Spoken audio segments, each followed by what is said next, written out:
Evelyn Reed returned home 3 days ahead of schedule and found a wedding altar in her backyard. This wasn't the setup for a proposal, nor a stylized photo shoot. It was a real wedding. White chairs lined the lawn in perfect rows. A string quartet played under the ancient centenary oak. Florists wove ivory roses through the wrought iron arch her father had built for her mother 25 years ago. Champagne sparkled on silver trays. Guests in pale summer dresses and linen suits turned toward the garden path, smiling as if they belonged there. At the altar stood Evelyn's fiancé. Julian Croft wore a cream-colored tuxedo and the look of a man waiting for his life to begin. Beside him, in a silk wedding gown and Evelyn's mother's pearl and lace veil, was Evelyn's best friend, Chloe Bennett. For 3 seconds, Evelyn couldn't hear the music. The handle of her suitcase was still warm in her palm. Her flight from Frankfurt had landed at dawn. After the acquisition negotiations wrapped early, she hadn't told anyone she was coming home because she wanted to surprise Julian. She'd pictured coffee in the kitchen, his look of surprise, maybe the tenderness they had lost in recent months under the excuse of work. Instead, she stood at the edge of her own garden and watched him take Chloe's hand. Someone near the back whispered, "Is that her?" Another voice replied, "No, it can't be." Julian said she was in Eastern Europe until Friday.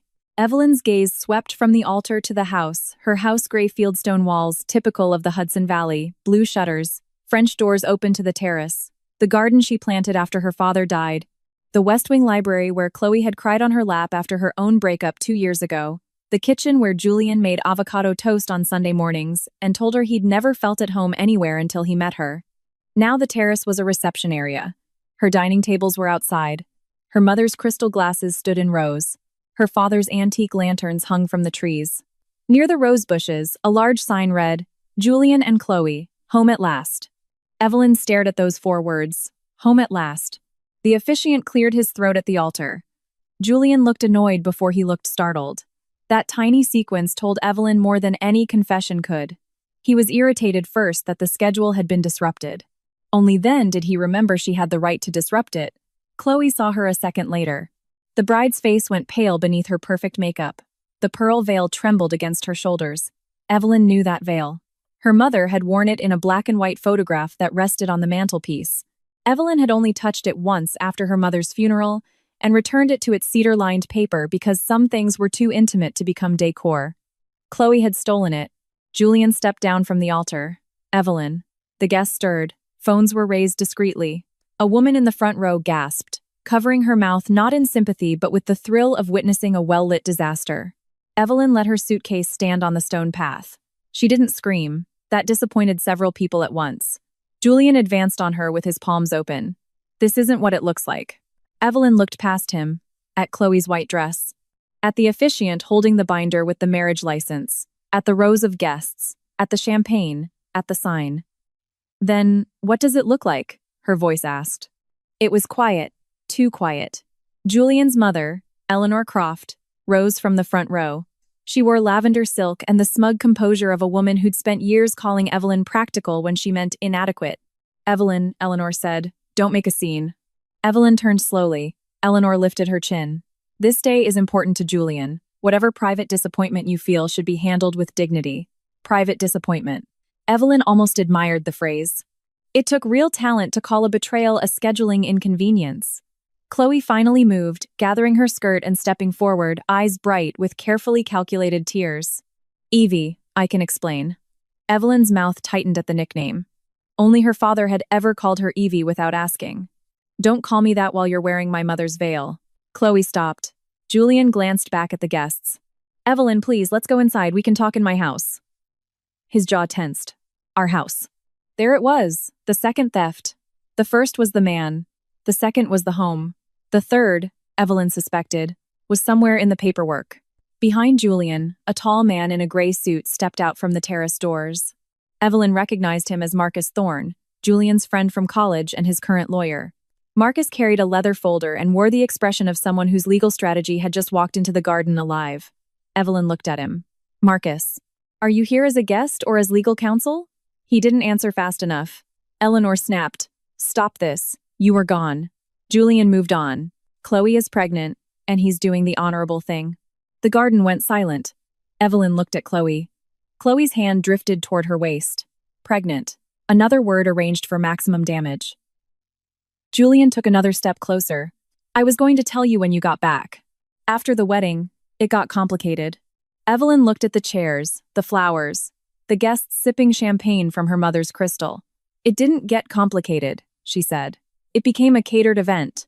A nervous laugh escaped from someone in the back and died instantly. Eleanor's face flushed.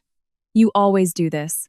You stand there with that cold little face and make everyone else feel vulgar for having feelings.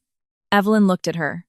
Your son is marrying my best friend in my garden while I am supposed to be overseas. Because you never gave him a home. The line landed strangely in the garden because even the guests seemed to understand the house at their backs contradicted it. Julian stepped between them. Mother. Chloe began to cry. I didn't want it to be like this. Evelyn turned to her. You put on the veil. Chloe's tears stopped. That's when Evelyn knew. Chloe could excuse the affair as passion, the pregnancy as fate, the wedding as urgency, but the veil had required a choice. A hand opening a box, fingers lifting antique lace, a woman looking at a dead mother's memory and deciding her own victory deserved it. Evelyn picked up her suitcase. Julian looked relieved too soon. Good. Let's talk inside. No. He blinked. Evelyn pulled out her phone and called the estate manager. Julian's eyes narrowed. What are you doing? Asking why there are 200 trespassers on my lawn. Evelyn had bought the Stonehaven estate under a trust before Julian ever saw it. That fact mattered now. To everyone else, the property looked like an old money country house in the Hudson Valley, the kind of place wealthy families inherited along with the silver and the emotional repression. In truth, Evelyn had bought it after her father's death through the Larchmont Trust, a private structure controlled by her family office. She had restored the house slowly, room by room, using architects who understood that grief sometimes needs walls to mend. Julian moved in 2 years later, not as an owner, not as a partner, as the man Evelyn loved. He was charming then, ambitious, and hungry in a way that made her want to feed him rather than fear him. He'd grown up adjacent to money but never inside it. Eleanor Croft had raised him to believe he deserved greatness, because her grandfather once owned a failing textile mill in Lowell, Massachusetts, and because she'd spent 40 years telling herself elegance was genetic. Julian wanted to build a luxury hospitality company. Evelyn helped him, introduced him to lenders without putting her name on the headlines, reviewed contracts, structured investments through a discreet entity called the Cypress Fund. She protected his pride because she thought love meant letting a man stand tall even when your hand was the guardrail. Julian believed Cypress was an outside investor. Eleanor believed Julian had finally found the backing his vision deserved. Chloe believed whatever helped her feel chosen. Only Evelyn's father had warned her before he died. Never build a throne for a man who resents the hand that holds it, he'd said from his hospital bed. Evelyn had thought he was being cynical. Now, standing in her garden listening to the wedding quartet falter through a soft instrumental version of At Last, she understood he'd been polite. The estate manager, Ben Carter, answered on the second ring. Miss. Reed. Ben, are you on the property? At the north gate. I've been trying to reach you. Why? His voice tightened. Mr. Croft said you approved a private family ceremony. The vendor package had your digital authorization. Evelyn looked at Julian. He stared back, his face grim. I didn't approve it, she said. Ben was quiet. Understood, he said. Do you want security to pause the event? Julian stepped closer. Evelyn, don't do this. She held his gaze. Pause it. Ben's voice was calm now. Professional. Yes, ma'am. Within 30 seconds, 2 security staff appeared on the side path. The quartet stopped entirely. A waiter lowered a tray of champagne. The officiant closed his binder with the look of a man rethinking his fee. The guests began to whisper openly. Eleanor marched toward Evelyn. You can't stop a wedding because your feelings are hurt. No, Evelyn said. But I can stop an unauthorized event on private property. Eleanor laughed. Private property. You let Julian live here. This is his home, too. A home is not a deed. Julian's face hardened. That's cruel. Evelyn looked at him. So is planning a wedding behind my back. Chloe wiped tears from her cheeks. We were going to leave after the ceremony. We weren't trying to take the house. Evelyn glanced at the sign again. Home at last. Chloe followed her gaze and flushed. Marcus Thorne stepped forward, lawyer mode replacing guest discomfort. Evelyn, I'd advise everyone to de-escalate. There are representations that might support Julian's residency interest. Representations made by whom? Marcus hesitated. By Julian? Evelyn asked. Julian snapped. I've lived here for 3 years. 2 years and 7 months. Do you hear yourself? His eyes flashed. You always make love sound like a ledger. Evelyn felt that not because it was fair, but because he knew exactly where to aim. He had accused her of emotional accounting every time she asked for reciprocity. Who cooked? Who hosted? Who apologized? Who gave? Who disappeared into logistics so his dreams could seem effortless? She breathed through the old wound and didn't let it bleed on the garden. Love isn't a ledger, she said, but fraud often leaves one. Marcus's face shifted. Julian noticed. Evelyn turned to Ben, who had arrived with a tablet in his hand. Show me the authorization. Ben handed it to her. The vendor package was clean, too clean. A digital approval under Evelyn's name, a signature image copied from her estate accounts, and a payment authorization charged to Stonehaven Events, a subsidiary created to manage charity functions at the estate. Evelyn scrolled slowly through the screen. Flowers, catering, tent rental, officiant, musicians, guest parking, staff overtime, custom signage, bridal suite preparation, wardrobe handling. She opened the line item, pearl veil retrieval and steam pressing. Her jaw tightened. Chloe looked away. Evelyn handed the tablet back. Preserve all records. Ben nodded. Already backing it up. Eleanor scoffed. You're turning a painful personal matter into an administrative spectacle. Evelyn faced her. No, Julian did that when he used my event company to pay for his wedding. The guests reacted then, not loudly, but enough. A ripple of whispers moved through the chairs. Chloe gripped Julian's sleeve. You said it was handled. Evelyn heard the phrase. So did everyone else close enough. Julian turned on Chloe too sharply. Not now. Handled? Evelyn asked. Chloe's lips parted, but Eleanor jumped in. She's pregnant and overwhelmed. Stop interrogating her. Evelyn looked at the younger woman in the stolen veil. Pregnancy didn't make betrayal innocent. It did make the child innocent, and that distinction mattered. Chloe, Evelyn said. Sit down. Chloe blinked. If you're pregnant, you don't need to be standing here while the adults discuss invoices. The cruelty of that sentence wasn't in the words. It was in the accuracy. Chloe sat in the nearest chair as if her knees no longer belonged to her. Julian looked at Evelyn with a mixture of hatred and pleading. Please, let the guests leave, and we'll discuss this in private. Evelyn looked at the rows of people who had come to witness her replacement in her own backyard. They should leave, she agreed. Julian exhaled. After they give their names to security, it took 40 minutes to empty the garden. 40 minutes of guests pretending they hadn't come to watch a betrayal be formalized among the roses. 40 minutes of vendors exchanging glances as security copied contracts and invoices. 40 minutes of Chloe sitting in a wedding dress at the edge of the lawn while her mascara slowly surrendered. 40 minutes of Julian pacing near the altar, phone in hand, arguing in whispers with Marcus. Evelyn used the time to walk through the house. Not running, not storming inspecting. The foyer had been filled with white flowers. Her father's portrait had been removed from the entryway wall and replaced with a framed engagement photo of Julian and Chloe. In the dining room, place cards identified tables with names of cities where Julian wanted to develop hotels. Paris, Milan, Santorini, Kyoto. In the library, someone had moved Evelyn's acquisition files into storage boxes and set up a bridal dressing room. On the desk where Evelyn once signed the first Cypress Fund investment documents, Chloe's makeup artist had spilled setting powder. Evelyn stood in the doorway and let the details enter her one by one. Not because she wanted to suffer, because grief blurred a room unless you made it testify. Ben followed her silently, taking photos and video. Don't skip the cedar chest, Evelyn said. He turned. The chest was open near the window. Inside, the archival wrapping for the pearl veil lay crumpled next to Chloe's bottle of perfume. Ben's expression tightened. He had worked for Evelyn's father before he worked for her. He had seen the veil put away after the funeral. His voice dropped. I'm sorry. Document it. He did. In the master bedroom, the last line broke. Chloe's overnight bag was on Evelyn's chaise lounge. Julian's clothes had moved to the left-hand closet. Evelyn's clothes were still there, but pushed to one side. On the dresser, a small handwritten note read, "Move Evelyn's things to the guest room after the ceremony." Eleanor's handwriting.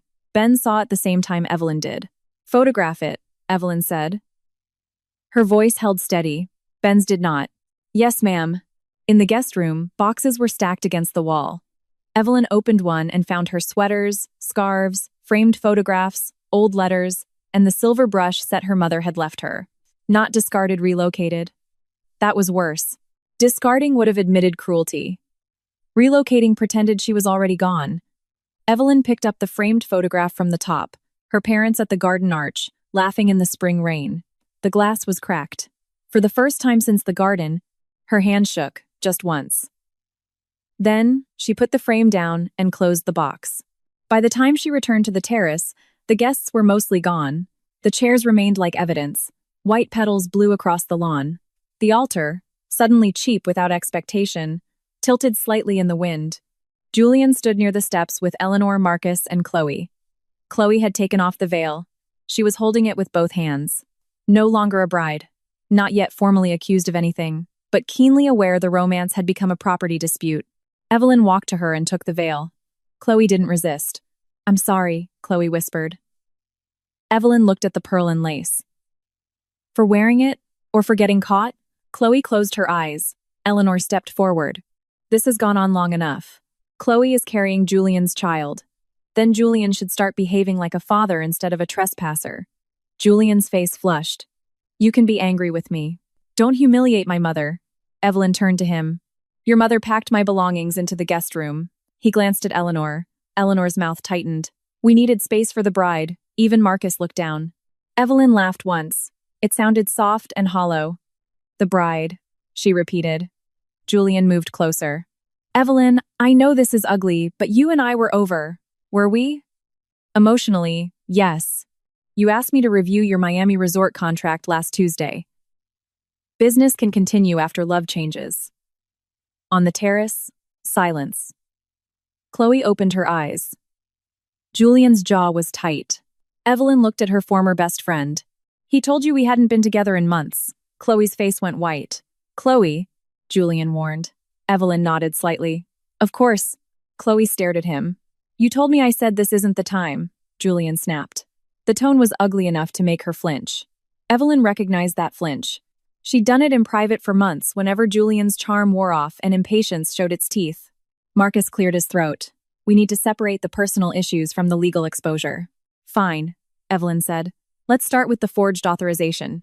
Julian snapped. It wasn't forged. Ben looked up from his tablet.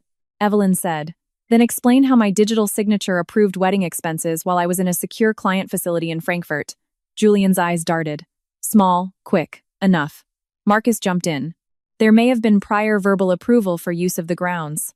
For a wedding? He said nothing. Eleanor raised her chin. You always told Julian this was his home. I told him he was loved here. That's not the same thing. Evelyn looked at her. That confusion explains today. Julian's phone rang. He looked at the screen and froze. Evelyn saw the name before he turned away. Cypress Fund. The outside investor he didn't know was her. Julian didn't take the call. That was his third mistake. The first was planning the wedding. The second was using Evelyn's property and signature.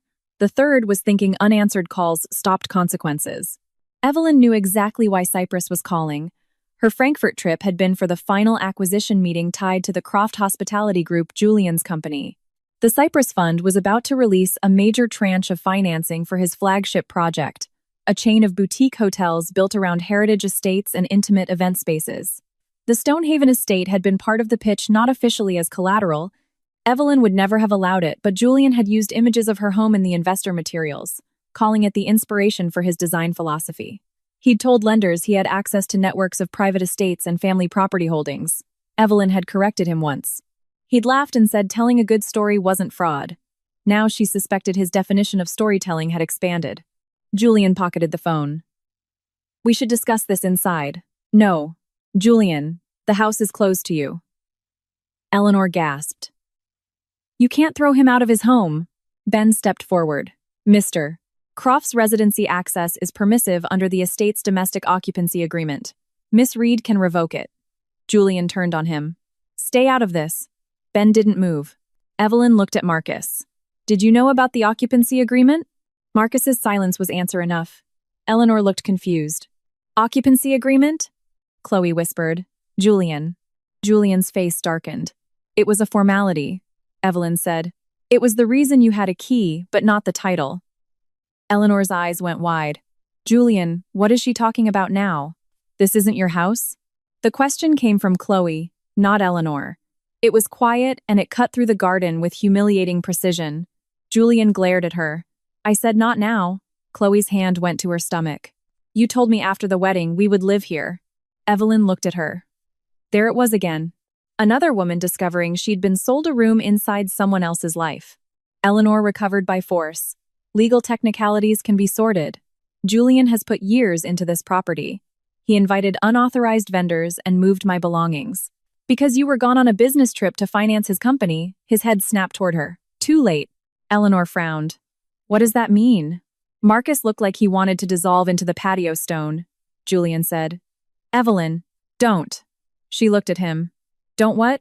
Tell your mother the Cypress Fund came from my family office? Tell Chloe the hotel project she was hoping to inherit as Mrs. Croft is currently under review because the founder tried to marry her at an unauthorized event on an investor-controlled estate? The garden stopped. Even the wind seemed to go quiet. Eleanor's mouth opened. Chloe stared at Julian. Julian's eyes were fixed on Evelyn. Hatred and fear finally side by side. You lied, he said. Evelyn almost smiled. To whom? Cypress was you. Cypress is managed by professionals, but controlled by me. Yes. He took a step back. The color left his face in stages.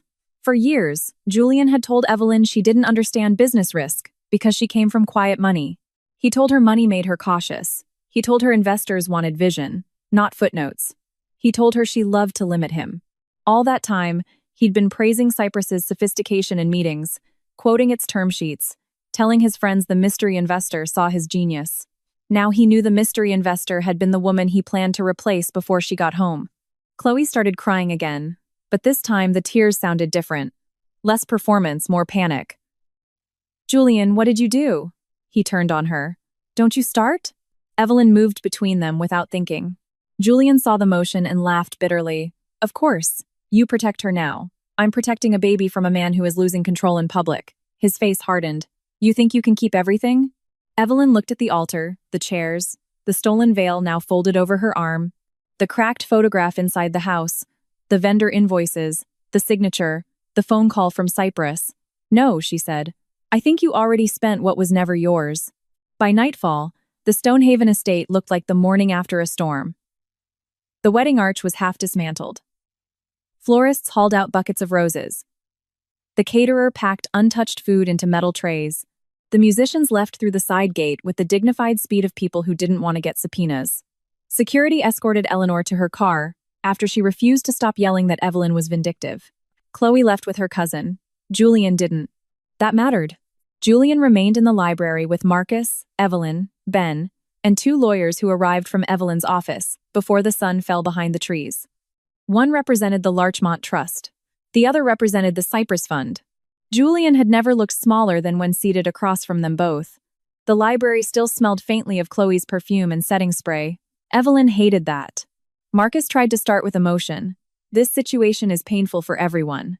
Evelyn's trust lawyer, Inés Castellanos, looked at him over her glasses. Payne didn't approve the vendor package. Marcus shifted. My client disputes the characterization of forgery. The Cypress Fund's counsel, Thomas Vance, slid a printout across the table. Then your client can explain this metadata. Julian stared at the page. The digital authorization had been sent from an office IP associated with the Croft Hospitality Group. The signature file had been copied from a PDF. Evelyn had signed months earlier. The approval timestamp placed Evelyn in a secure conference facility in Frankfurt where device access was logged and restricted. Marcus's jaw tightened. There may have been delegated authority. Inés Castellanos' pen stopped. There wasn't. Julian's voice rose. I plan to reimburse everything. Evelyn looked at him. With what? He glared. Don't humiliate me. That's not an answer. Thomas Vance opened another folder. The Croft Group's current liquidity is dependent on the pending release from Cyprus. That release is now suspended. Julian shot to his feet. You can't do that. Thomas didn't blink. We can. The financing agreement includes a conduct clause, a representation integrity clause, and a non-authorized use of investor-affiliated assets clause. A wedding isn't a corporate matter. It became one when you used investor-affiliated property, event accounts, staff, and branding without permission. Marcus put a hand on Julian's arm. Sit down. Julian remained standing. Evelyn asked them to stop. The room went quiet. There it was. Not an apology, not remorse. A command dressed as desperation. Evelyn sat at the head of the table, the pearl veil folded before her on the archival paper Ben had brought from storage. She looked at the man who had once held her in this very room after her father's funeral and promised he would never make her feel alone in her own home. Why? She asked. Julian stared. Because I built this company with Cyprus funding. Because you believed in me. I did. The past tense landed hard. He heard it. Evelyn, he said. Softer now. I made a horrible mistake. Inés Castellanos' pen stopped again. Evelyn looked up, fully. A mistake is forgetting an anniversary. A mistake is texting the wrong person. You planned a wedding, forged my approval, moved my belongings, used my mother's veil, and invited guests to witness my replacement. Julian's eyes reddened. Do you know how much of my life depended on you? The house, the money, the contracts, the contacts? You never said it out loud, but I felt it every day. Evelyn's chest tightened. This was the old Julian, the honest one, the man with terror under the ambition, the man she'd mistaken for someone willing to grow, instead of someone waiting to resent the person who saw that fear. So you chose Chloe, she said. She looked at me like I was enough. Because you lied to her about what enough included. He flinched. Marcus quietly closed his briefcase, as if legal argument couldn't compete with a truth that ugly. Julian said, She's pregnant, so you will keep the baby legally. You'll ruin me before I can do it. Evelyn folded her hands. No. Your company will undergo review. Your access to the Stonehaven estate is revoked. The unauthorized charges will be audited. The forged authorization will be preserved. You will remove your belongings under supervision. Those are consequences, not ruin. He stared at her. You sound like you're reading a contract. Contracts saved you more often than love did. The sentence cut them both. Julian sat down slowly. For the first time since Evelyn had walked into the garden, he looked ashamed. Not enough, but it was real. Chloe called Evelyn at midnight. Evelyn almost didn't answer. She was sitting on the floor of her mother's old sewing room, the pearl veil laid out carefully on clean muslin. The house was quiet now. Julian had been escorted to a hotel. Eleanor had sent 11 texts that ranged from threats to Bible verses. Marcus had asked for time to respond. The vendors had all supplied copies of every agreement. Evelyn's suitcase was still packed near the stairs.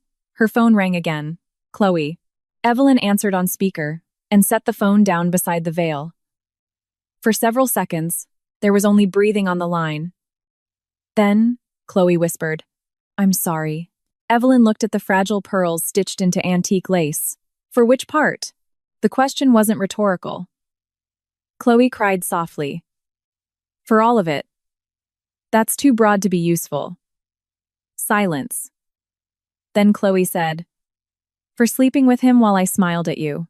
For letting you talk about Frankfurt while I knew we'd picked a date. For putting on the veil? I knew it was wrong. I did it because Eleanor said it would make me feel like the real bride. Evelyn closed her eyes. The real bride. As if womanhood were a chair and only one person could sit. Chloe continued, the words stumbling now. Julian told me you were over. He said the house was technically yours, but emotionally his. He said you never wanted to get married. You never wanted kids. You never wanted to make a home with him. He said you kept him dependent to control him. Evelyn opened her eyes. And you believed him? I wanted to. At least you're honest about that. Are you pregnant? Evelyn asked. Chloe's breath hitched. Yes. Have you seen a doctor independent of Julian? No.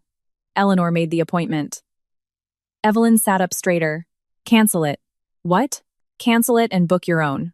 Don't let Eleanor manage your medical history. Chloe's voice trembled. Why are you telling me this? Because she tried to move my belongings out while I was still alive.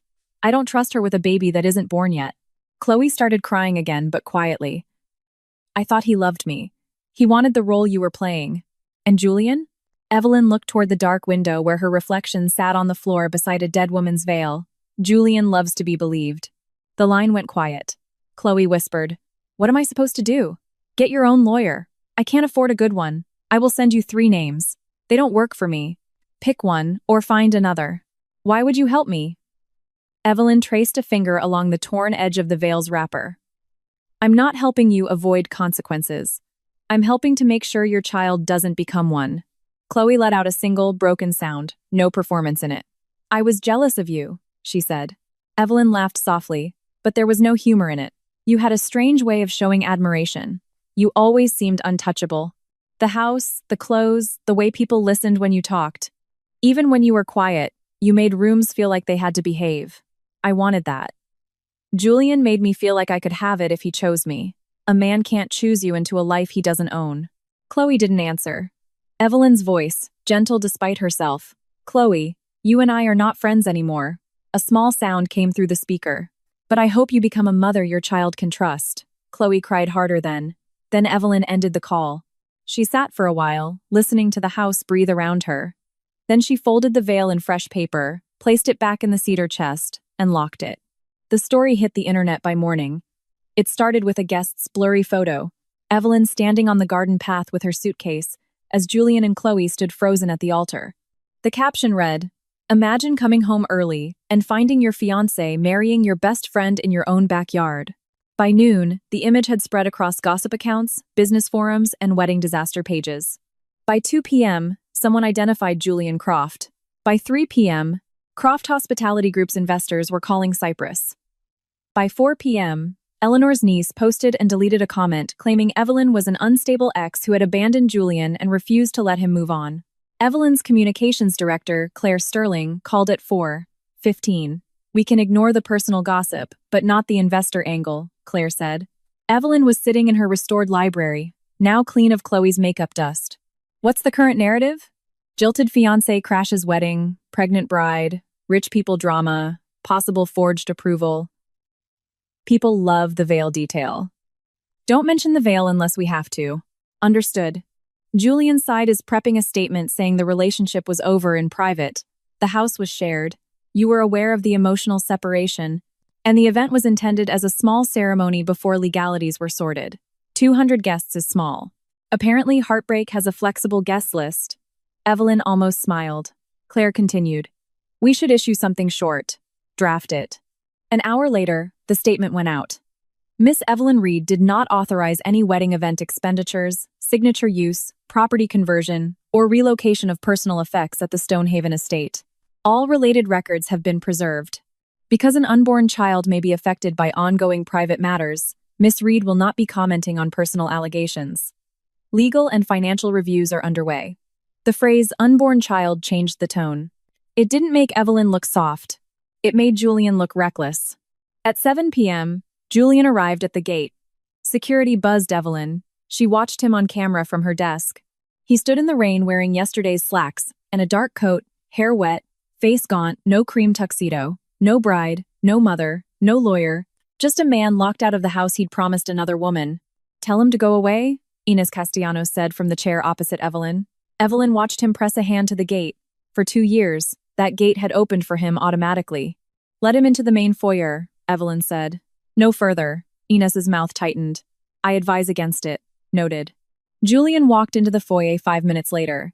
A pane of glass separated the security desk from the receiving hall. Evelyn walked down the stairs in a black sweater and slacks, hair pulled back, no makeup except what exhaustion had left under her eyes. Julian looked at her like seeing her hurt. You changed the codes, he said. Yes.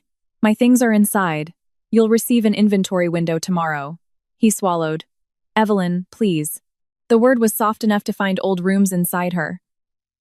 She stopped at the bottom of the stairs, leaving 10 feet between them. Please, what? Please don't freeze Cyprus? I can fix the vendor charges? I can issue a statement? I can explain? Yes. No. Please forgive me. Please restore the money. Evelyn felt something inside her settle. Julian, if Cyprus proceeds without a review after what happened, it exposes every other investor to governance risk. Do you hear yourself? I'm standing here begging, and you're talking about governance. You're begging for funding, he winced. The rain pattered against the glass behind him. I loved you, he said. I know. Not I loved you, but you made me feel like a guest in my own life. Evelyn's face shifted. Not much, just enough. So you tried to make me a guest in my own house.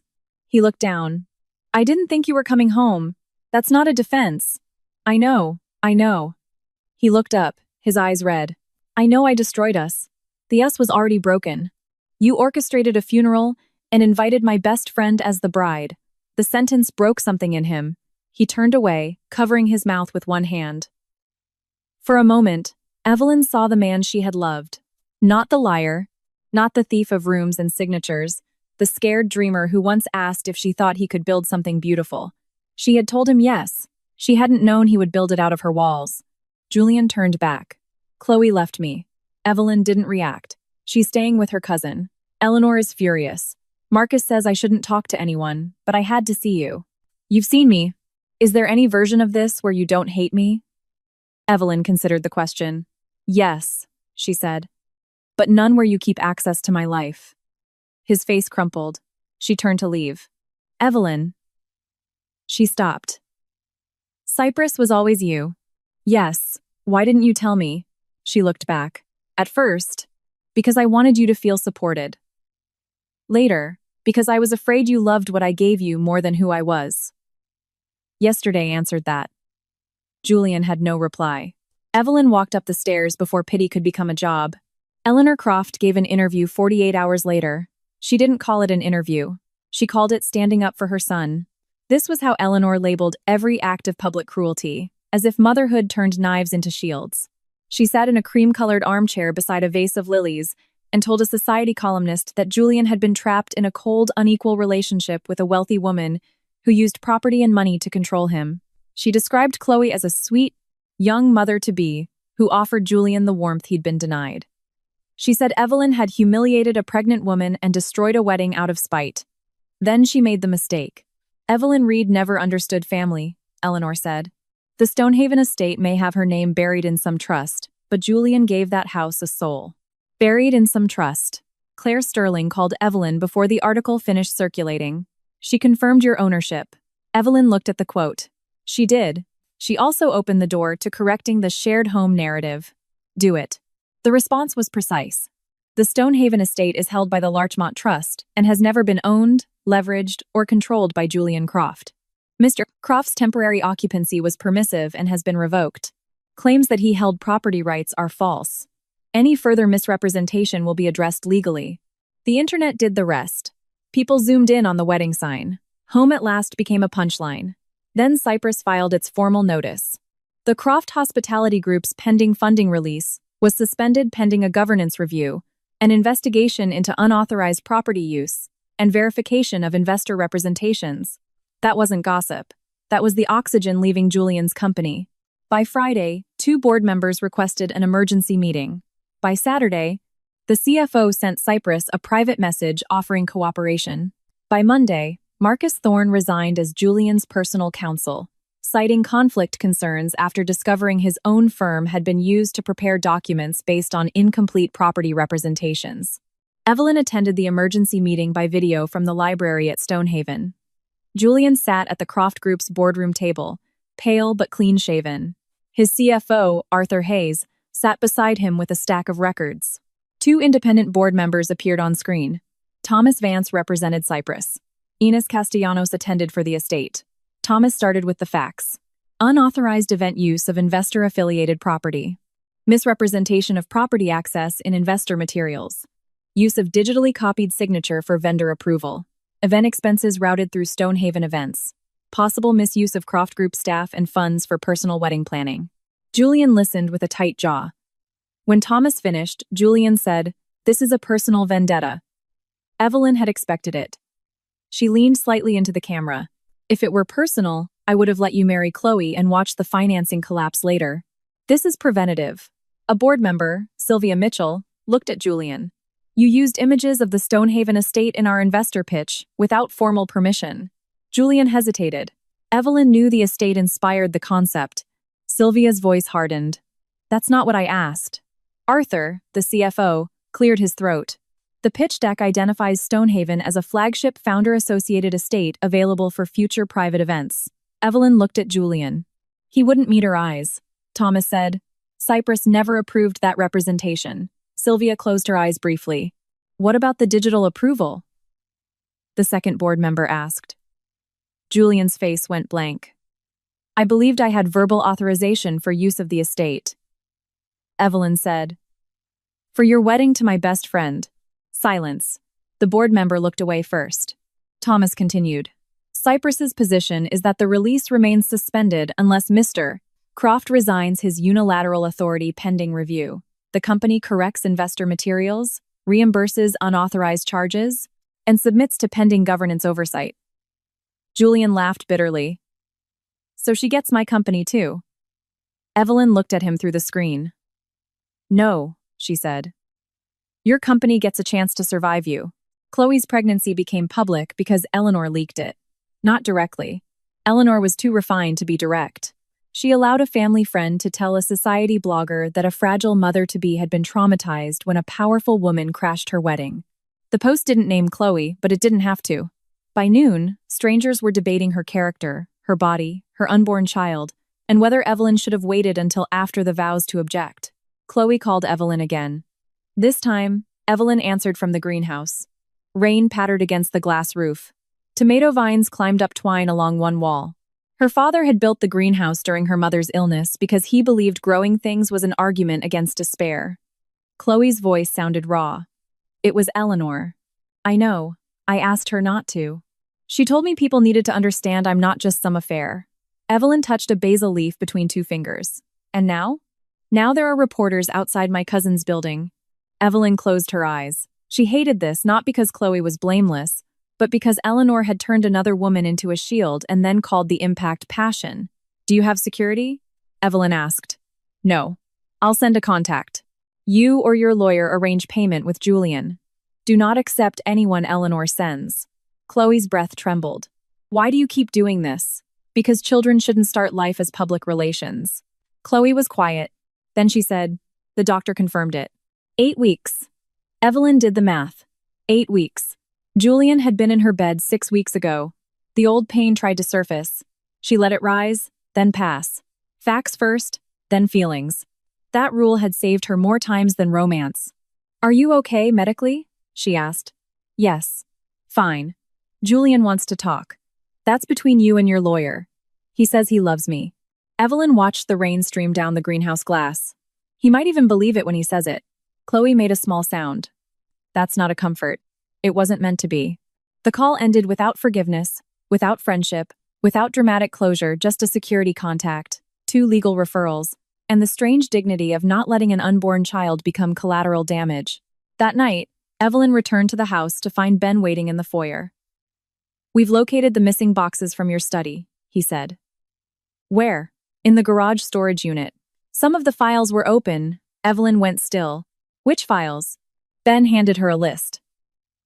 Cyprus Fund term sheet drafts. Larchmont Trust property maps. Estate event licensing documents. Estate insurance riders. Your father's trust correspondence. Evelyn read the list twice. This wasn't just betrayal anymore. This was discovery. Who accessed the garage? She asked. Ben's face was grim. Julian, Eleanor, and Marcus on 3 separate dates. Chloe once, but only with Eleanor. Evelyn looked down the hall where her parents' portrait had been rehung. Pull the security footage. Already done. Send it to Inez. Done. She almost smiled at his quiet efficiency. Then Ben said, there's one more thing. He handed her a binder recovered from the garage. Inside was a draft agreement titled Stonehaven Estate Events Partnership Memorandum, prepared for the Croft Hospitality Group. Owner's representative listed, Julian Croft. Evelyn read the first page.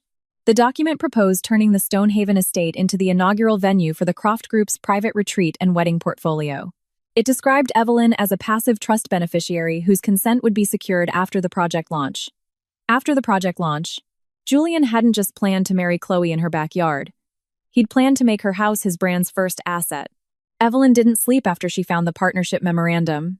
She sat in her father's study until dawn, reading every page. Julian had intended to announce the Stonehaven collection at the wedding reception. The investors would see the house in full event mode. The guests included 2 lifestyle editors, 3 hospitality financiers, and a director from an international resort group. The wedding wasn't just a personal betrayal, it was a launch event. The bride was pregnant, the official fiancé was abroad, the estate was primed. The guests were witnesses to a story Julian hoped to perform into being home at last. It wasn't romance. It was brand positioning. Evelyn closed the binder at 6:15 a.m. At 7 a.m., she was on the phone with Thomas Vance. At 8 a.m., the governance review had been expanded to include attempted unauthorized asset representation. At 9 a.m., Inés Castellanos drafted a cease and desist, preventing the Croft Group from using any Stonehaven imagery, architectural elements, estate designs, or property references. At 10 a.m., Evelyn called a different person, Leo Ferrero. Leo was the CEO of Ferrero Hotels, the Croft Group's biggest competitor and the man Julian hated most in the industry. He was 41, sharp, patient, and widely described as ruthless by men who didn't like losing to someone who read the contracts. He'd pursued the Stonehaven estate for years as inspiration for a preservation-based hospitality fund. Evelyn had always refused because she didn't want her home to become a brand. Now, she didn't want Julian's company rewarded for trying. Leo answered immediately. "Evelyn Reed," he said. "To what do I owe this pleasure? Are you still interested in heritage estate hospitality assets?" A pause. Then his voice shifted. "Yes. Not the Stonehaven estate, I assume. But perhaps a portfolio under strict preservation rules, independent governance, and no use of private family residences without consent? That sounds pointed." "It is." "Does this involve Julian Croft?" Evelyn looked at the partnership memorandum. Regrettably. Leo was silent for 2 seconds. "I've read the gossip. I'll erase it from my mind and prepare for the documents." He laughed softly. "I've always liked you. That's not relevant." "It rarely is." Within 48 hours, Ferrero Hotels submitted a conditional proposal to acquire the Croft Group's viable assets. If Cyprus proceeded to enforce governance rights after the breach, the offer preserved staff contracts, paid vendors, and severed Julian from operational control.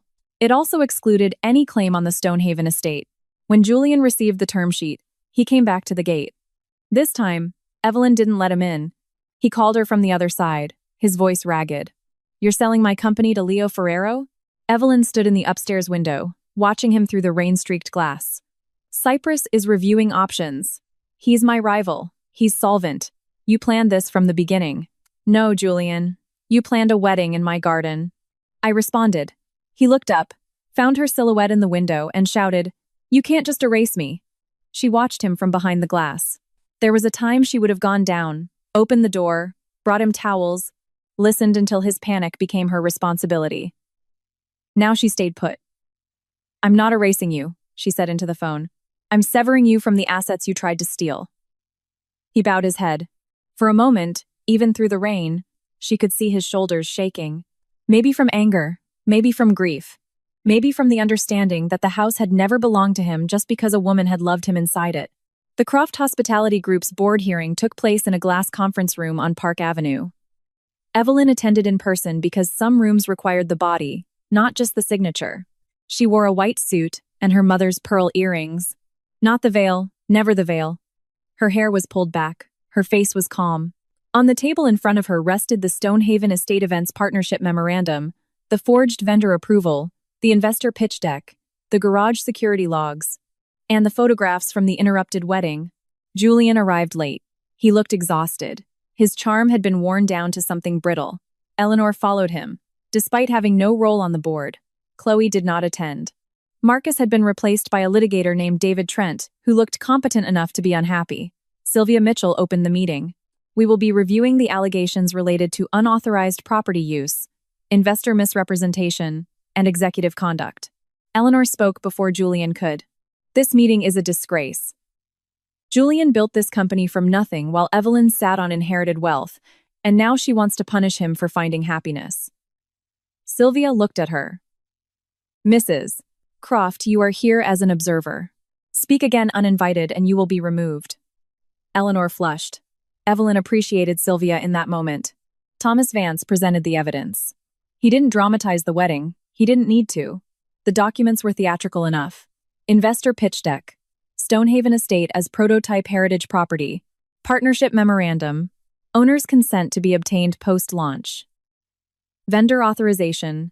Digital signature copied from a prior estate approval. Payment routing. Stonehaven Events account used without Evelyn's authorization. Security footage. Julian and Eleanor accessing Evelyn's files. Email from Julian to Marcus. Once the investors see the wedding setup, Evelyn will have to formalize. It's easier to ask for forgiveness when the concept is already in motion. That email silenced the room. Julian closed his eyes. Eleanor whispered, "Oh, Julian. Chloe had been a betrayal." The email was a confession. Sylvia looked physically ill. "You plan to force an asset partnership after staging the event." Julian's lawyer leaned forward. "My client disputes the interpretation."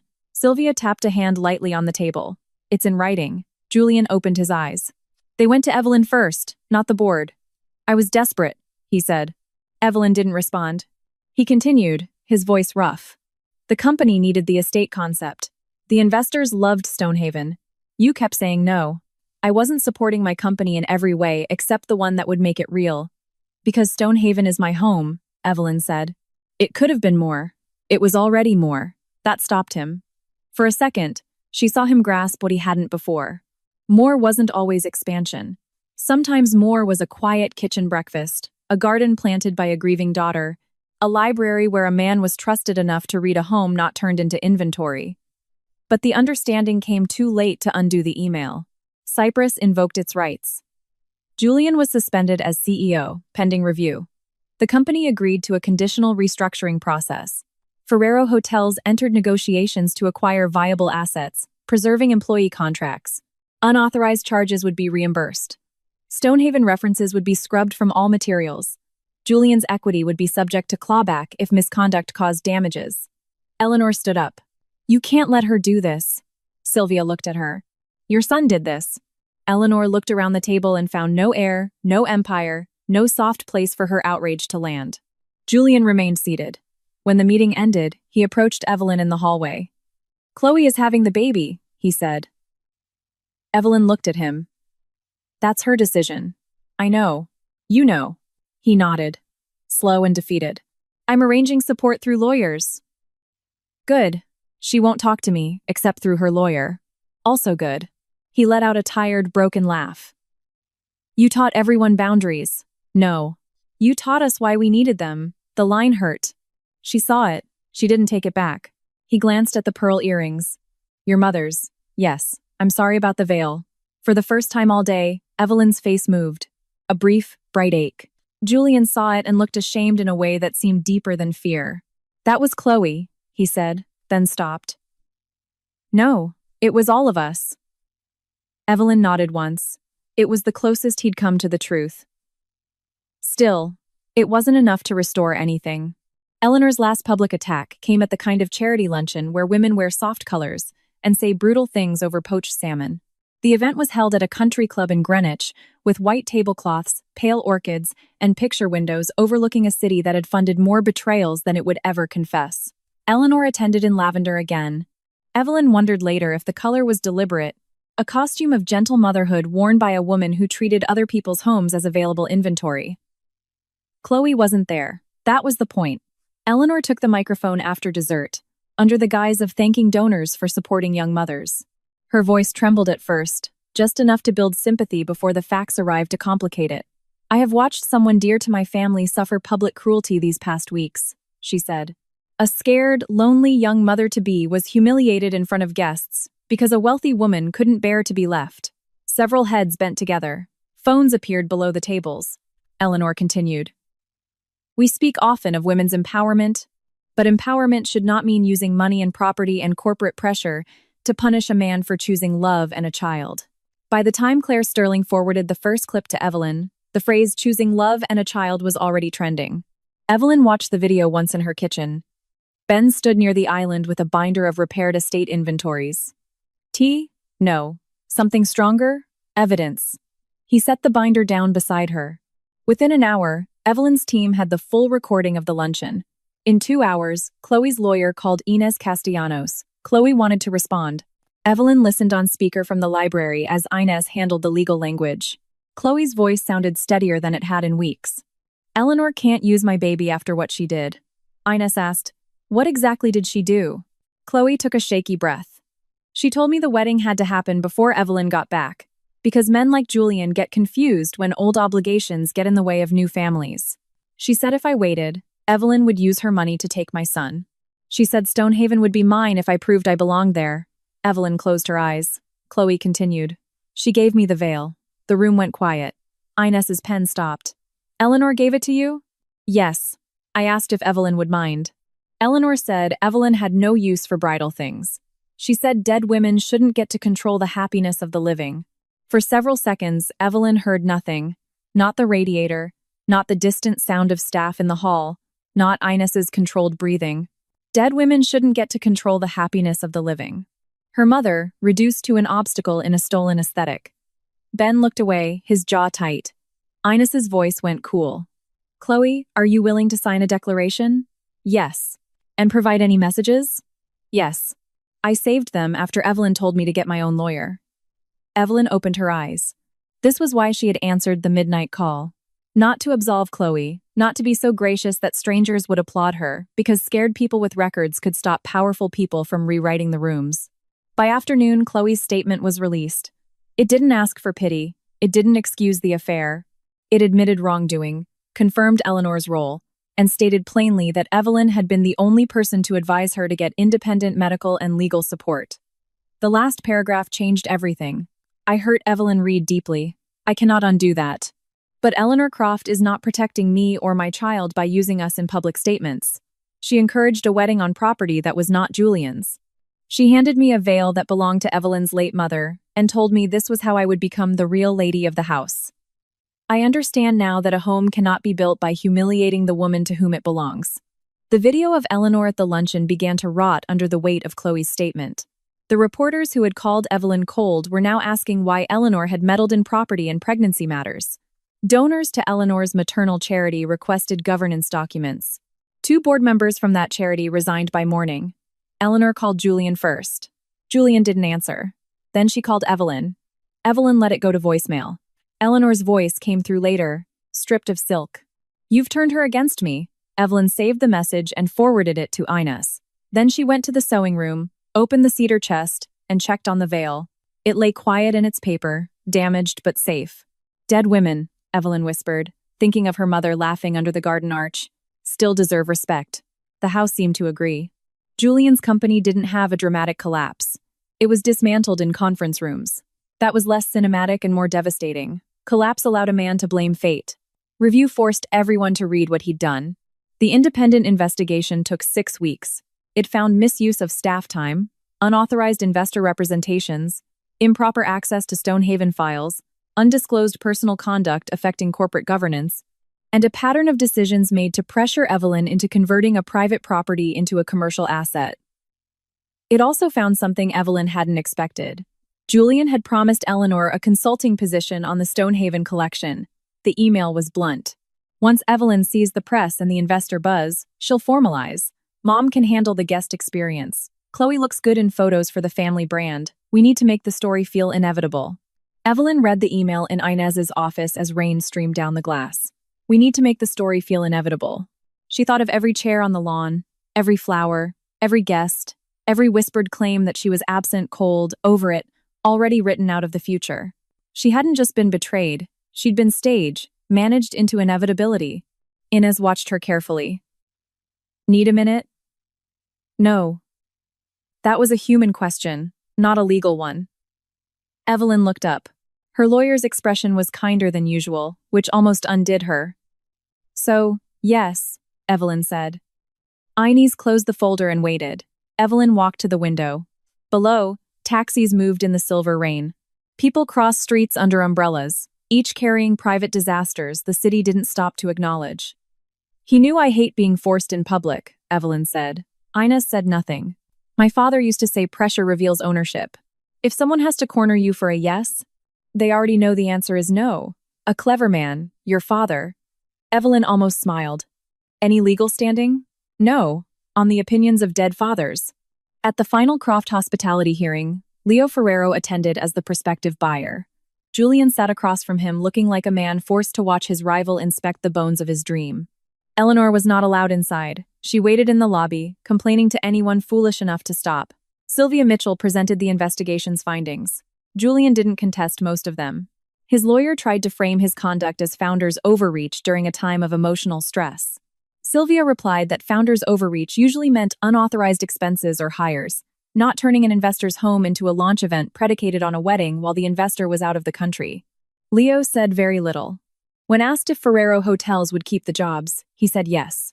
When asked if Julian would have operational involvement, he said no. When asked if the Stonehaven estate would be referenced in any future brand materials, he looked directly at Evelyn. Never, he said. The board voted to accept the restructuring and the sale of the core assets. Julian lost control not because Evelyn yelled louder, but because his own documents spoke plainly. After the vote, Eleanor pushed her way out of the reception and into the hall. "Julian!" she screamed, as if the room had murdered him. He stood near the window, his face pale. Eleanor turned on Evelyn. "Are you satisfied?" Everyone heard it. Evelyn looked at her. "No," she said. "Satisfaction would require this to have been less ugly." Eleanor's eyes blazed with rage. "You've destroyed my son." Julian spoke before Evelyn could. "Mother." Eleanor wheeled around. "Don't you defend her." Julian looked exhausted, but his voice was firm enough to stop the hallway. "She didn't write the emails." Eleanor froze. "She didn't forge the signature," he continued. "She didn't move her own things. She didn't put that veil on Chloe. She didn't make me use Stonehaven in the pitch. You were under pressure. I was greedy. The word landed harder because it came from him." Eleanor shook her head. "No. Yes. You loved that house." Julian looked at Evelyn. "I loved what I thought the house made me." For a second, Evelyn watched Eleanor try to reject the sentence and fail. Her son had stepped out of the story she'd built for him, and there was no elegant way to drag him back in front of witnesses. Julian turned to Evelyn. "I'll sign the reimbursement agreement." She nodded once. "Good. And the statement?" "Good." Eleanor whispered. "Julian." But he didn't look at her again. It was the first adult thing Evelyn had seen him do in months. The settlement statement was released the next day. Julian Croft accepted responsibility for the unauthorized use of Stonehaven estate imagery, event resources, and approval materials.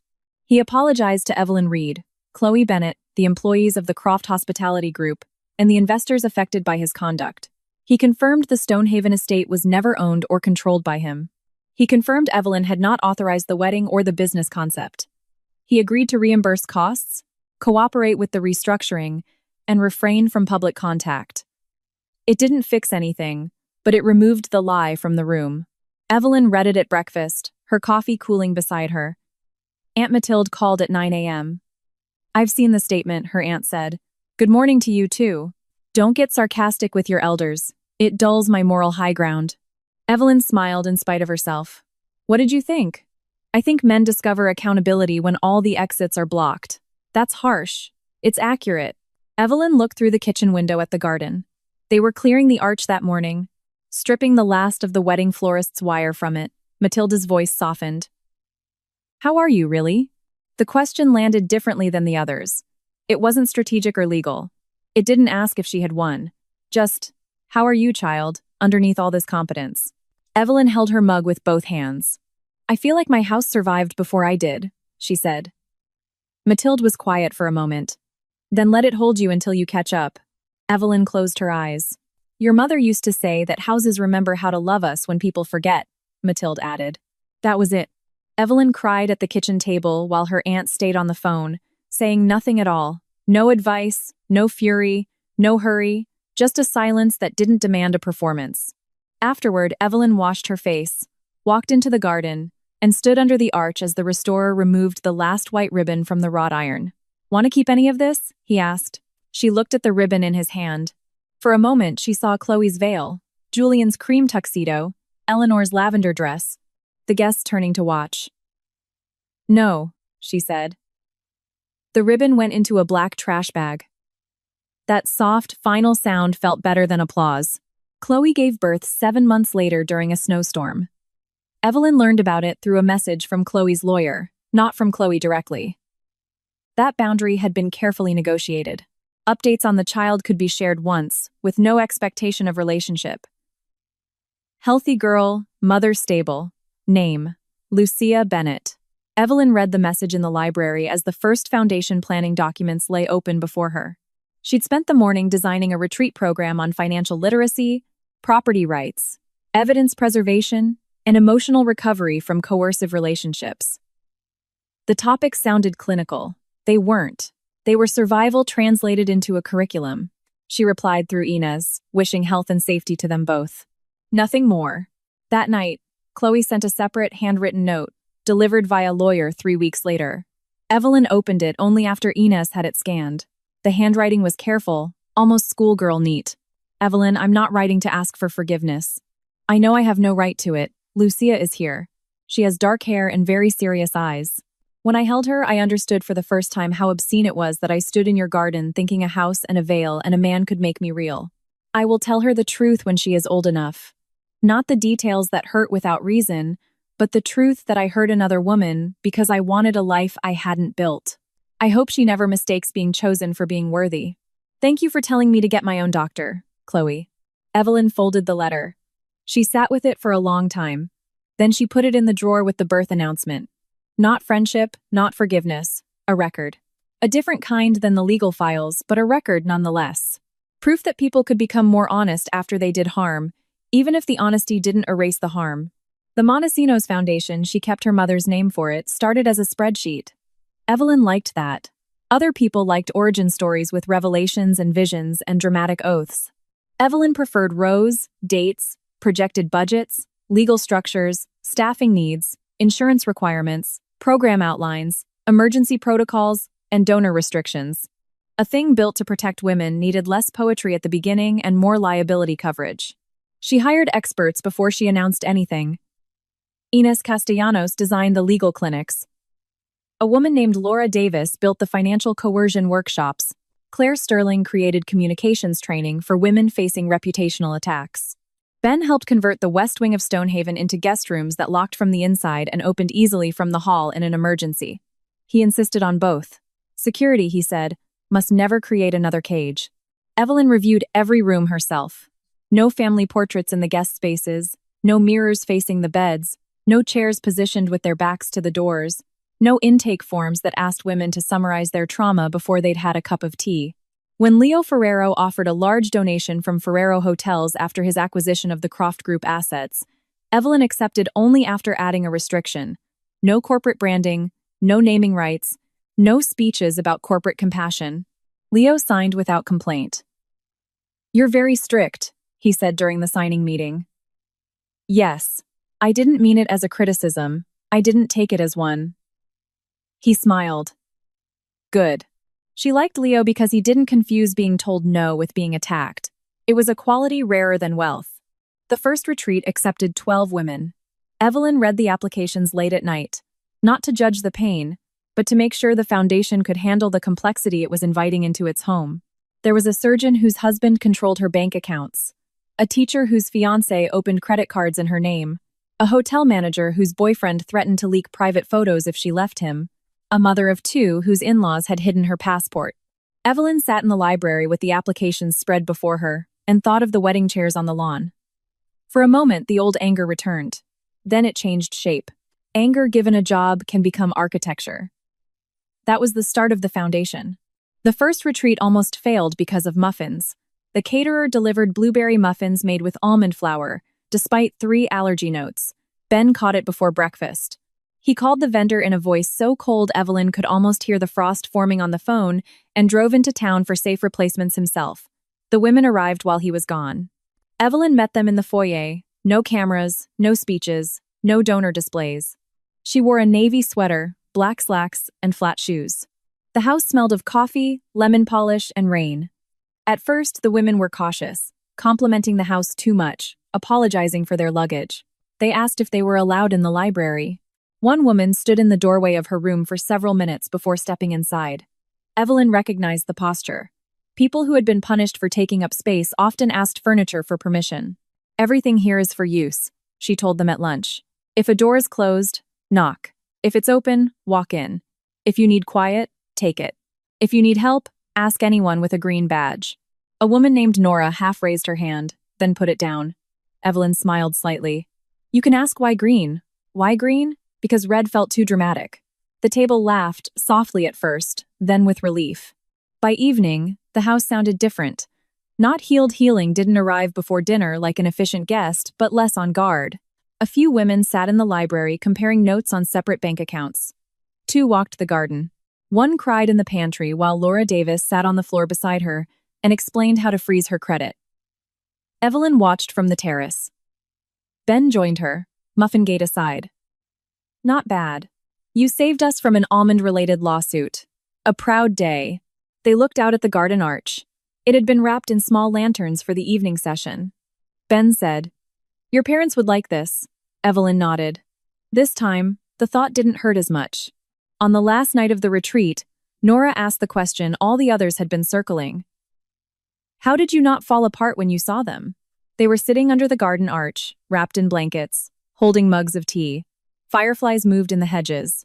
The air smelled of wet grass and summer flowers. Evelyn looked at the women gathered before her. She could have given the answer people like to hear. Strength, self-respect, instinct. A clean line from impact to action. Instead, she told the truth. I did fall apart, she said. The group went quiet. I just didn't fall apart in the way they were prepared for. I didn't scream because my body went cold. I didn't cry because I couldn't find the room inside me where the tears were kept. I asked for records because records were the first stable thing I could reach. Nora's eyes filled with tears. Evelyn continued. I fell apart later, in smaller ways. In the kitchen, in the sewing room, while reading an apology, while throwing a ribbon in the trash. Grief doesn't always show up at the crime scene. Sometimes it waits until the paperwork is done. No one spoke. But falling apart is not the same as being over, Evelyn said. That's the thing I wish someone had told me sooner. You can fall apart and still choose. Fall apart and still call the lawyer. Fall apart and still protect your child, your house, your account, your body, your name. Broken things can still refuse to be stolen. A woman near the back covered her face. Evelyn let the silence breathe. Then she said, the goal is not to become untouchable. Untouchable is lonely. The goal is to become unmovable from your own life. That sentence became the Foundation's unofficial motto, though Evelyn never printed it on a poster. Some words worked better when they were remembered, not branded. Chloe issued a statement through her lawyer a week later. She confirmed she had believed Julian and Evelyn were separated. She confirmed Eleanor had encouraged the wedding at Stonehaven and described the house as Julian's future home. She admitted to wearing the veil after being told it would symbolize a new beginning. She denied any knowledge of the forged authorization or the investor materials. The internet did what the internet always did. Half the strangers hated her. The other half hated Evelyn for not hating her enough. No one asked if strangers should be voting on the lives of unborn children. Evelyn refused all interviews. Instead, she reopened the Stonehaven estate slowly. First, she restored the library, then the bedroom, then the garden. The wedding chairs were gone, but the grass remembered. For weeks, Evelyn couldn't walk past the iron arch without seeing Julian in cream and Chloe in pearls. Finally, Ben suggested taking it down.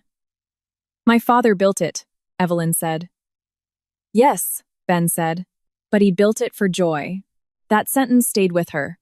The next morning, she called a restorer, not to remove the arch, but to repair it, repaint it, and plant climbing blue clematis around it, her mother's favorite flower. Healing, Evelyn discovered, wasn't always about tearing down what had witnessed the pain. Sometimes it was about teaching the object to witness something else. Chloe wrote to her once after her first independent ultrasound. It's a girl. I am so sorry for everything.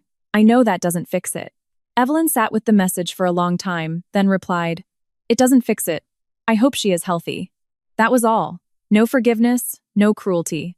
A boundary with a small window left open for the child. The restructuring of Julian's company moved quickly. Ferrero Hotels acquired the viable assets. The employees stayed. The vendors were paid. Julian retained a minority financial interest, but lost operational control. Leo Ferrero sent Evelyn a note after the closing. The Stonehaven estate is not mentioned anywhere. As promised, Evelyn appreciated that more than flowers. Eleanor tried one last attack through a private family complaint, claiming Evelyn had intentionally destroyed Julian's career. The complaint died after Inés Castellanos attached the email about asking for forgiveness once the concept was in motion. Eleanor stopped giving interviews. That was a form of public service, too. 3 months after the garden wedding that never ended, Evelyn hosted a dinner at Stonehaven. Not a gala, not a brand event, not a performance of resilience. Just 12 people at the long table under the terrace lights. Ben and his wife, Claire Sterling, Ines Castellanos, Thomas Vance, Laura Davis from accounting, Leo Ferrero, Sylvia Mitchell, two old friends from London, and Evelyn's Aunt Mathilde, who arrived with a lemon tart and the righteous fury of a woman who had never liked Julian but had been too polite to say it often. I said it on Christmas Eve, Mathilde announced during the soup. A man who praises a house too much is measuring for curtains in his mind. Leo nearly choked on his wine. Evelyn laughed for the first time in days. The sound surprised her. It surprised everyone else too. But they were kind enough not to stare. After dinner, they moved into the garden. The iron arch was restored. The blue clematis curled up the sides, still young but stubborn. Lanterns glowed in the trees, not her father's antiques this time, but new ones Evelyn had chosen herself. Ben raised a glass. To Stonehaven, Mathilde added, and to changing all the gate codes. They drank. Later, Leo found Evelyn near the arch. You didn't have to invite me, he said. You bought a company I needed severed from my life. That earns you soup. High honor. Don't let it change you. He smiled. I'll try to remain insufferable. They stood in a comfortable silence. Leo didn't ask about Julian. That was one of the reasons Evelyn tolerated him. Finally, he said, what will you do with the house? Live in it. Radical, apparently. No events. She looked at the lawn. Maybe someday, on my own terms, for causes that matter, not because someone needs a backdrop for their ambition. Leo nodded. Good. She glanced at him. You're very agreeable tonight. I am standing in a garden where a woman returned home from Frankfurt and stopped an unauthorized wedding with property law. I know when to be respectful. Evelyn laughed again. This time it felt less surprising. Chloe's daughter was born in February. She named her Lucia Bennett, not Croft. Julian filed for paternity and support through lawyers. Chloe agreed to supervised introductions after he completed a parenting course and financial disclosures. Eleanor tried to object to the last name and was informed by Chloe's lawyer that grandmothers with no custodial rights were welcome to have feelings in private. Evelyn heard this from Ines Castellanos, who tried to report it professionally and failed because it was too satisfying. Grandmothers with no custodial rights, Ines repeated. I may have that embroidered on a pillow. Evelyn smiled. Don't. Fine, a mug. Evelyn never met Lucia, but she received a birth announcement in a plain envelope. A small photograph, a red face, dark hair, fisted hands. On the back, Chloe had written, I will teach her that wanting someone else's life is not the same as building your own. Evelyn kept the card in a drawer, not the cedar chest, not with the holy things. A drawer was enough. Julian wrote a letter too. It arrived handwritten, which meant his lawyer had either approved the humility or given up. Evelyn, I've tried to write this without asking for anything. I'm sorry about the house, the wedding, Chloe, the veil, the email. For every time I called your boundaries control because I wanted access without gratitude. I used your love as infrastructure. Then I resented you for being the only reason it held up. I'm seeing a therapist. I'm learning how to be Lucia's father without making her mother responsible for my shame. I know none of this restores what I broke. I just wanted one thing true on the record. You gave me a home. I tried to turn it into proof that I mattered. I am sorry. Julian. Evelyn read the letter once, then read it again. She didn't cry until the second reading. Not because she wanted him back. That door was closed. Not even because she forgave him entirely. Forgiveness, she was learning, came in with uneven weather. She cried because the apology finally named the wound. He had used her love as infrastructure. That was exactly it. She put the letter away in a file labeled closure, then went outside and pruned the roses. 1 year after the interrupted wedding, Evelyn opened the Stonehaven estate for the first time. Not as a hotel, not as a private wedding venue, not as part of anyone's portfolio as the site of the first Montesinos Foundation retreat for women rebuilding after coercive control. There were no wedding arches, no champagne towers, no society photographers. The guests arrived with weekend bags, cautious smiles, and the tired eyes of people who had spent too much time explaining why something hurt. Some were divorced, some were in the process, some weren't ready to leave but needed to know which documents to copy before they tried. The workshops were practical. How to identify financial control, how to preserve evidence, how to read property documents, how to separate forgiveness from access, how to rebuild a home after someone else tried to define it. Evelyn didn't tell her story on the first day. She let the lawyers and accountants and therapists and advocates talk. She moved through the house quietly, making sure the tea was hot, the chairs were comfortable, and no one felt trapped in any room. On the second night, the group gathered in the garden under the restored iron arch. The blue clematis was climbing thick now, soft and bright in the summer twilight. Evelyn stood before 24 women and took a breath. "A year ago," she said, "I came home early from a business trip and found a wedding in this garden." No one moved. My fiancé was marrying my best friend. The guests were seated, the flowers were arranged. My mother's veil was on someone else's head. My home had become a stage for my replacement. Several women looked down. Recognition didn't always look like surprise. Later, people asked me how I stayed so calm, Evelyn continued. The truth is, calm wasn't peace. Calm was the only door I could find out of the shock. I walked through it because screaming would have given everyone a cleaner way to dismiss me. The garden listened. For a long time, I thought being generous meant making other people comfortable with what they took.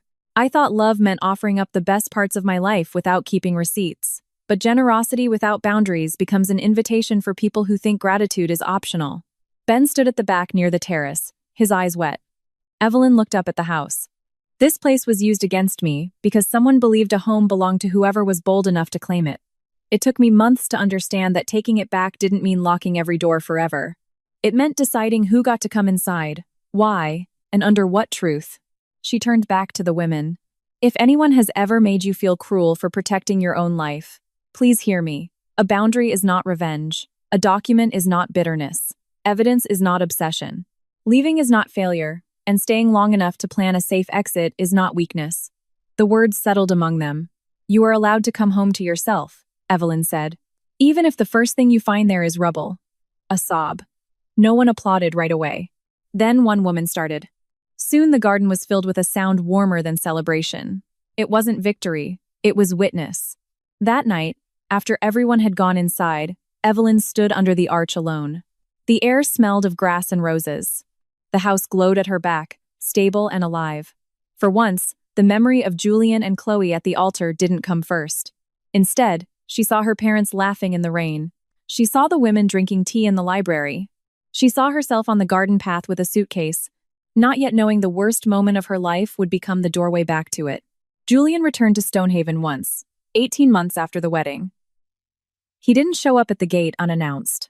He wrote first through his lawyer, asking if he could retrieve a final item found in storage, a box of childhood photographs his mother had left in the attic during the move-out. Evelyn agreed to a supervised pickup. He came alone, no Eleanor, no lawyer, no performance. He looked different, less polished, less hungry. Still handsome, but the charm no longer entered the room before he did. Ben led him to the side entrance. Evelyn met him in the foyer because it felt like cowardice not to, and foolishness to offer more. Hello, Julian. Evelyn. The silence between them wasn't empty. It held too much to be empty. Ben handed him the box. Julian accepted it with both hands. Thank you. You're welcome. He glanced into the hallway, where a group from the foundation retreat had left a basket of handwritten notes on the console table. One card read, I slept through the night for the first time in months. Julian's gaze lingered there. I heard what you were doing here, he said. Good. It suits the house. Evelyn didn't answer. He looked at her. Lucia's walking. I'm glad. Chloe's okay. Better without my mother. A lot of people are. He laughed softly, accepting the hit. Yes. Another silence. Then he said, I used to think this place made me feel small because it was yours. Evelyn waited. Now I think it made me feel small because I knew I hadn't earned the peace inside it. It was a good line, hard one maybe. Still, it wasn't a key. I hope you build peace somewhere else, she said. He nodded. I'm trying. Before he left, he looked out toward the garden. Can I see the arch? Ben shifted. Evelyn considered it. Then she said, from the terrace. They didn't walk past the open doors. The arch stood in its blue flowers, completely changed and somehow more itself. Julian stared at it for a long time. You kept it, he said. It was never yours to permanently ruin. He closed his eyes briefly, then opened them and nodded. Goodbye, Evelyn. Goodbye, Julian. This time, the word didn't tear. It just closed. 5 years later, people still told the story incorrectly. Some called it the garden wedding scandal, others the mistress's wedding. Some called it the day Evelyn Reed came home and destroyed a man's company. The internet liked clear villains, cleaner heroines, and endings sharp enough to fit in a caption. The real story was less tidy. Evelyn didn't destroy Julian. She stopped funding his access to her life. She didn't save Chloe. She refused to let Chloe's child become a weapon. She didn't turn Stonehaven into a monument to betrayal. She made it useful. On the 5th anniversary of the interrupted wedding, the Stonehaven estate hosted the foundation's largest retreat yet. 50 women came from 7 states. Lawyers held meetings in the library. Financial counselors worked in the breakfast room. Children played in the south garden under the supervision of volunteers. The garden arch was covered in blue flowers so thick the iron beneath was barely visible. Evelyn stood on the terrace at sunset, watching the house hold it all.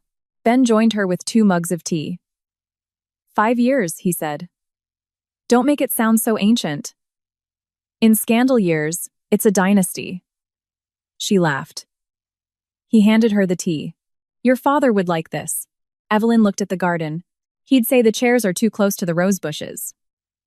Also true. They stood together in a comfortable silence. Below, a little girl ran under the arch, chasing soap bubbles. She wasn't Lucia, though Evelyn thought of her briefly. Chloe sent updates once a year now, via a polite Christmas card. Lucia had dark curls, serious eyes, and apparently loved dinosaurs.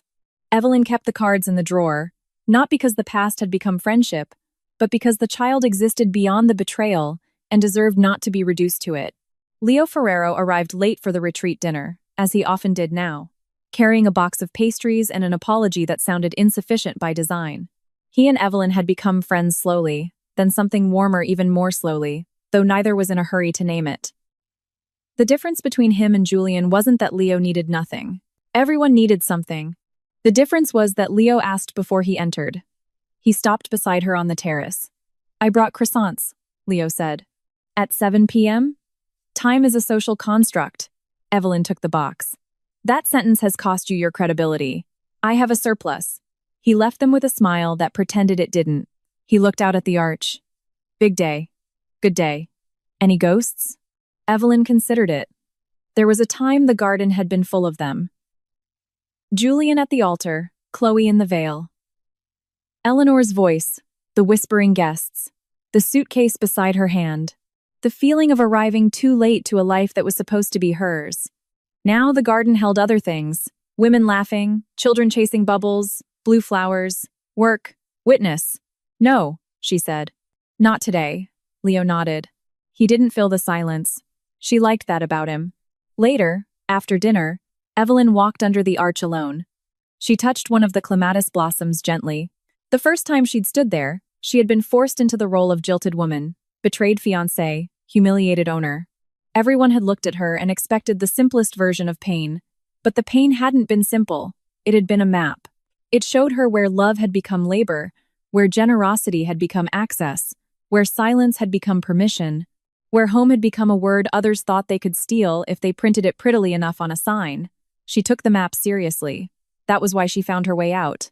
At the end of the retreat, the women gathered in the foyer to leave. Some hugged Evelyn, some just nodded, some weren't ready to be touched. Evelyn understood it all. Healing had its own manners. One woman lingered near the door, a teacher named Teresa, with tired eyes and a folder clutched to her chest. Can I ask you something? Teresa said. Of course. When you saw them at the altar, did you know immediately you were done with him? Evelyn looked through the open door to the garden path. People loved the word immediately. It made decisions sound clean, as if the heart were a switch and dignity were a blade. No, she said. Teresa looked surprised. Evelyn continued. I knew immediately something unforgivable had happened. That's not the same as feeling done. The feeling of being done came later. After the documents, after the lies, after he asked me to protect his company before he apologized for my mother's veil. Teresa's eyes filled with tears. So it's normal if a part of me still wants him to be who I thought he was? Evelyn's voice softened. Yes. The woman looked down in shame. Evelyn touched the edge of the folder, not the woman's hand. But wishing for the version you loved doesn't obligate you to live with the version that hurt you. Teresa nodded slowly. Keep copies of everything, Evelyn added. For the first time, Teresa smiled. That part I learned here. After everyone was gone, Evelyn walked through the house, turning off lights room by room. The library, the dining room, the sewing room, the foyer. At the front door, she stopped by her parents' portrait. Her mother was smiling in the photograph, wind in her hair. Her father was looking at her like she was the only answer he'd ever trusted. Evelyn touched the frame gently. "I kept it," she whispered. "Not just the house, the dignity, the memory, the ability to love without handing over the deed." Outside, the garden settled into the twilight. The arch stood silent under its flowers. The sign that once read "Home at Last" was long gone, burned in the fireplace along with other canceled wedding debris. Evelyn didn't need a sign anymore. She knew where home was. It wasn't where Julian stood. It wasn't where Chloe had worn the veil. It wasn't where guests watched and waited for her to fall apart. Home was the place she returned to herself, suitcase in hand, heartbroken, and still found the key.